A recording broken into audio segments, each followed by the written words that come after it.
Good morning on day 16. Had a great night last night.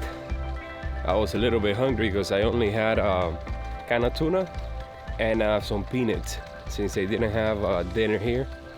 I'm leaving at 7:26. Today's gonna be a 22-kilometer day, which is great. Temperature right now feels great. It's in the mid 60s, but it's gonna go up into the 90s. Since it's such a short day, I'll probably get to my destination around noon, 1 maybe.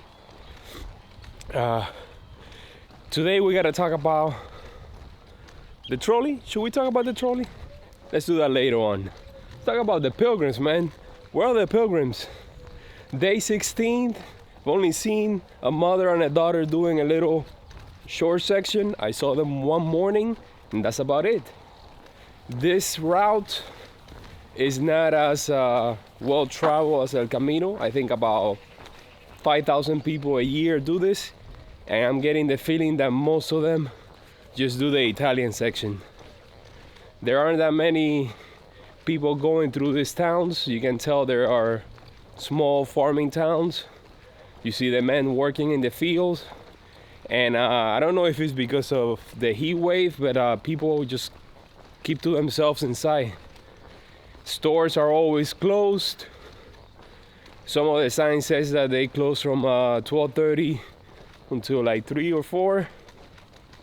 But at least in the morning, if I could have breakfast along the way, like for example, I'm taking most of my calories during breakfast because it's the one thing that I know that I'm gonna have. So I just indulge myself, and then I'm having small sandwiches for lunch and tuna. At this rate, I'm gonna lose some massive weight. I can tell that I lost a lot already because I had to adjust my belt 2 holes in. I think from experience that's probably about 10 pounds in 2 weeks. That's pretty drastic, man. Let's check out the church.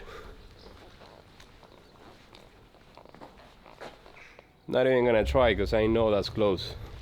As far as the stamps go, not many. We got one at the place that I stay, but they're not as iconic as the ones that you get in El Camino. And yeah, let's start the day. All right, just leaving town. Having breakfast this morning, there was so much bread on the table that I decided to take a little piece of baguette for lunch. Fresh bread. It's the little things. Look at that straight road. It seems like we're done with the vineyards and we're back into the open fields.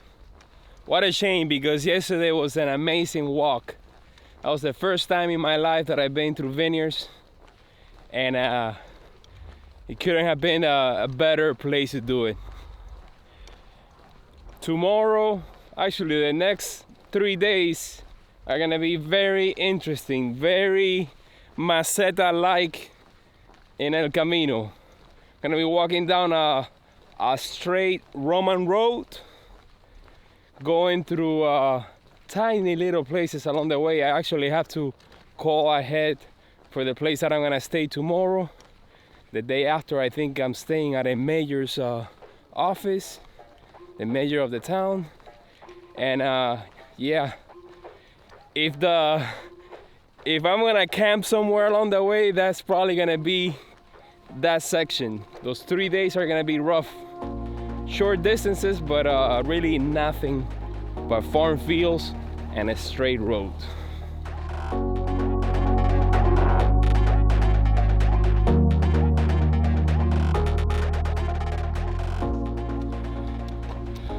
By the way, the Versa Vela, this umbrella that I brought, it's been a lifesaver, man. I cannot stress it enough, especially in this heat, how much it has helped.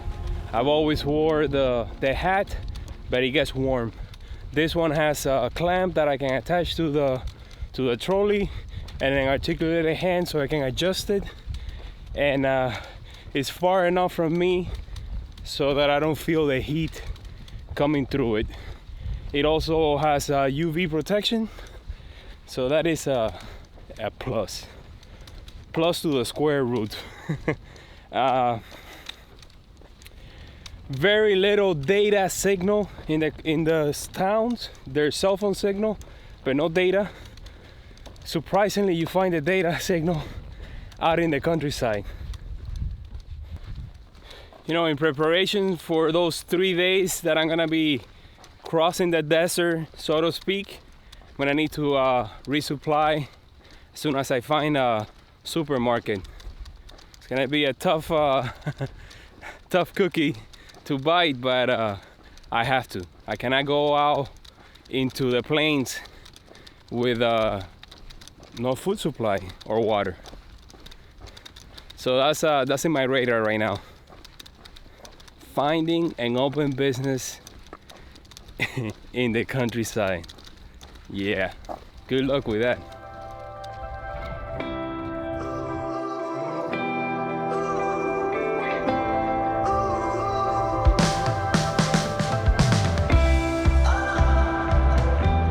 Vro.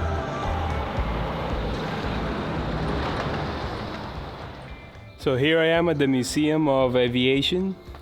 They have a collection from 1939 to 1945. It is open from June to September, but it opens at 2 p.m. Just my luck.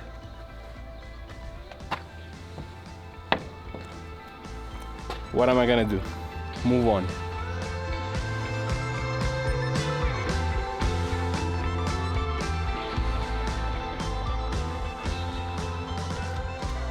The great thing about having a drone is that it doesn't matter if the museum is closed or not, I'm still gonna get my shot. Left the town and I'm back to the canal. There was already a line or a queue to use the automated locks. From here on down to my final destination for the day is gonna be following this canal. I'm gonna be staying at an albergue today, so imagine the shock in my face if I see a pilgrim. If there's a day where I'm gonna see one, it has to be today. I'm following the canal all the way to town. Probably gonna take me half of my day, just like leaving Reims. Reims. Thank you, Google. Yesterday, it was half the day yesterday. It will be half of the day today to get to Châlons de Champagne. Châlons en Champagne. Or that. Let's talk about the trolley right now, since we have all this time. The trolley's been amazing. Amazing. I'm carrying in total weight, everything, about 51 pounds. That includes the weight of the trolley. And I don't feel it. Hence why I've been able to do in the past couple of days 30, 40 kilometer days. My legs are doing fine. I have no blisters. I have no sore spots. I've been pushing it and pulling it. It has its pros and its cons. If you're pulling it, then you do feel the weight on your wrist, which is, or your waist, which is what it was designed for. Now, if you're pushing it, weight is gone, especially if you're going on flat terrain. You manage to balance it right, you can push it with one finger, and like I'm doing right now. And the great thing about pushing it is that I can use the stabilizer, which I need to use more often.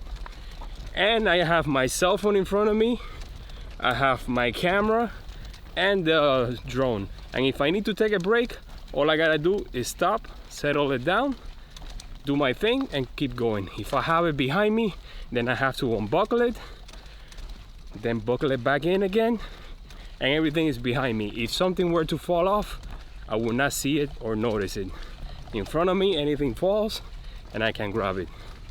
It has solid tires, so I don't have to worry about getting a flat tire. The only downside is when you're going over rocky terrain. Since there's no suspension on the trolley. It's just bouncing up and down. If all you're doing is carrying clothes, it should be fine. But I'm carrying an expensive camera, lenses, drone, and stabilizer.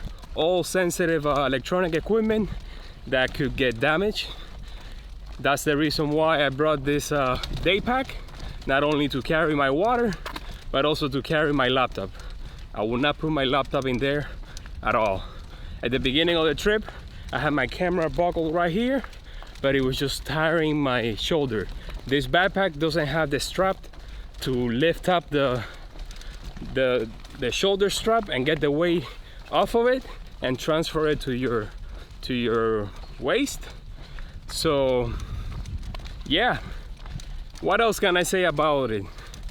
I only wish that these two handles, that I could somehow have it lower when I'm pushing it, because I'm holding it up the whole day, so I had to take turns with each hand so I don't get tired. And I think that's about it for the trolley, guys.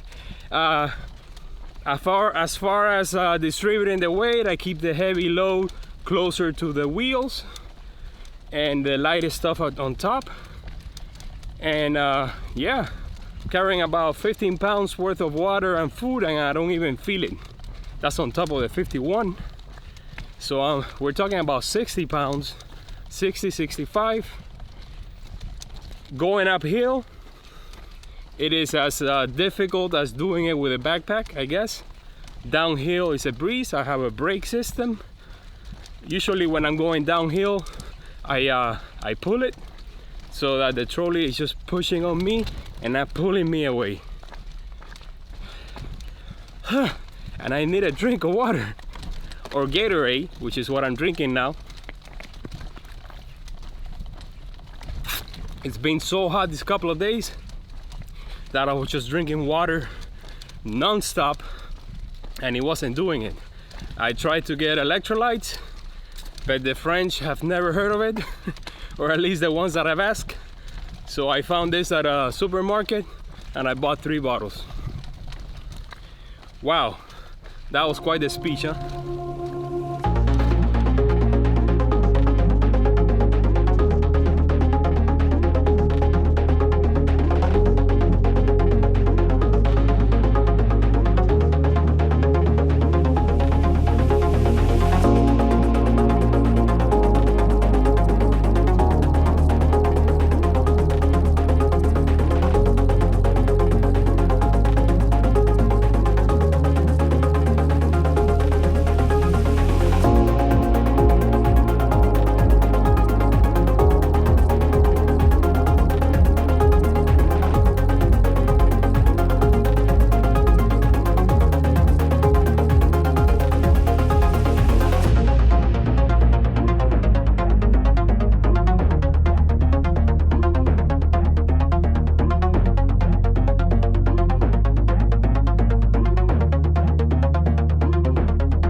I was having difficulty with a menu, choosing something to eat, and the guy next to me recommended the chicken with cheese.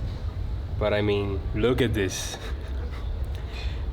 It is good that I walked 22 kilometers today, but this might be a little bit too much, don't you think?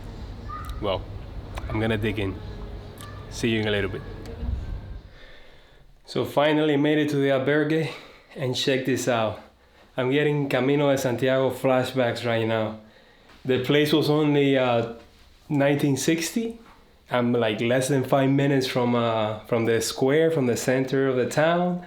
There's a laundromat not far off and a supermarket. So what else can I ask for? When looking for a stamp, went to the cathedral. There was nothing there. Went to another church that was amazing, the church of Notre Dame. They have the scallop shell outside on a plaque, but there was nobody inside. So I ended up getting one at the tourist office. And then when I got here to the albergue, guess what? They have one too. So today I got 2. Some days you get some, other days you don't get any. What a day, man. I love this town. It has this old colonial style vibe to it. This will be a city that I will come back to for sure. The place has a la douche. It has a shower. I just took an amazing shower. It has it inside the bedroom, which is amazing. You don't have to go out and share showers with other people, even though there's nobody in there. I got the first room. So much for finding all the pilgrims. I'm gonna go do my laundry right now. By the way, from now on, you can call me Le Cubain. I saw a cigar shop in town. There's one thing, I was talking to the receptionist. She's trying to help me book my accommodations for tomorrow. I got in the number from a pilgrim that I've been following, Steve. Thank you for sending me that number. The only thing is that they're not available for tomorrow, so they gave her somebody else's number. She's calling them and trying to figure out if I can actually have a place tomorrow to stay. If I don't have one, then I guess I'll have to camp. It is not ideal. That is a small town. It's a speck in the middle of endless fields. But I'll do what I have to. If I can't camp, if I can't stay there, it means that I cannot call to the place the day after. So this may actually be one of those things where I actually had to camp for 2 straight days, and that is not ideal. But let's see if she can actually pull some strings and get me a place for tomorrow.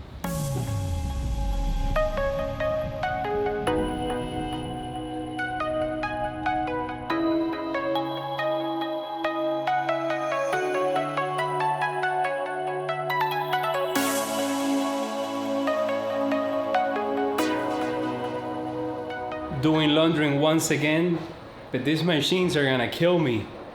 $4.50, $5.50 for the machine, $5.80 for the detergent, and I don't even know the dryer. It's getting out of hand, and I'm only washing about 1.5 set of my clothes, so I don't know. I'm gonna have to start doing it by hand. And the places that I get to, it's just that with this heat, they really reek. So this may be a necessary evil, so to speak.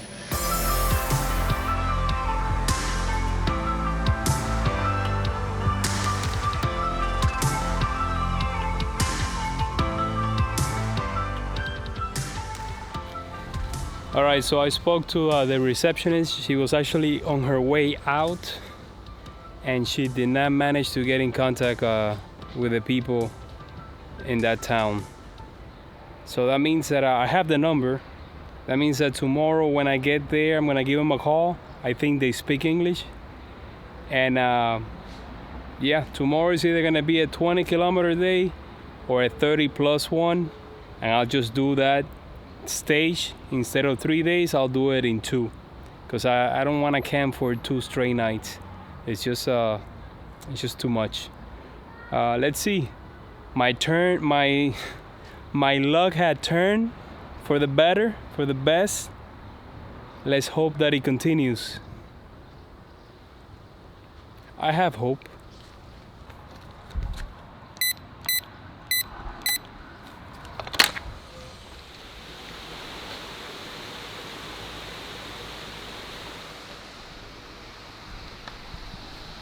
If in a couple of hours I don't see anybody here, I'm taking that fan into my room. It is time to hit the supermarket because I need to stock up on supplies. If I'm gonna do 2 days out on the road with nothing, no support whatsoever, then I need to buy food right now. There's a supermarket not far from here, so I'm gonna go head over there. It looked like everything was lining up, and now we're back to square one. Out on the road with nothing secure.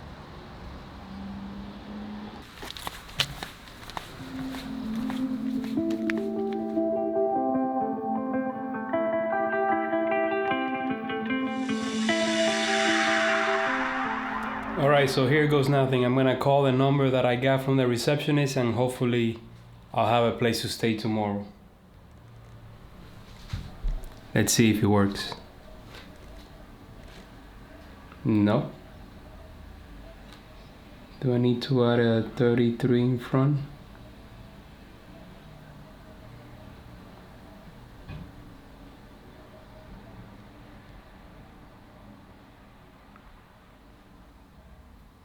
Bonjour. Orange vous informe que le numéro demandé n'est pas attribué. Bonjour. Orange vous informe que le numéro... Oh my god. Looks like I'm camping. I don't know what it was saying, but what to do.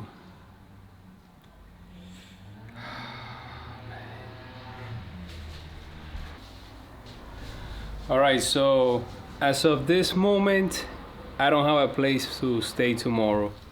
So I'm thinking about, since I have to camp, instead of leaving so early, getting to a small town, a speck in the middle of nowhere, and then getting there early, like around 1 or 2, and then having to wait the entire day without nothing to see or do, and having the locals probably looking at me weird, like what the hell is this guy doing here? What I'm thinking of doing is, I'm gonna stay here, I'm gonna have breakfast, lunch, and then around 1 o'clock, I'll start walking, and I'll get there between 8 at night, 9 p.m.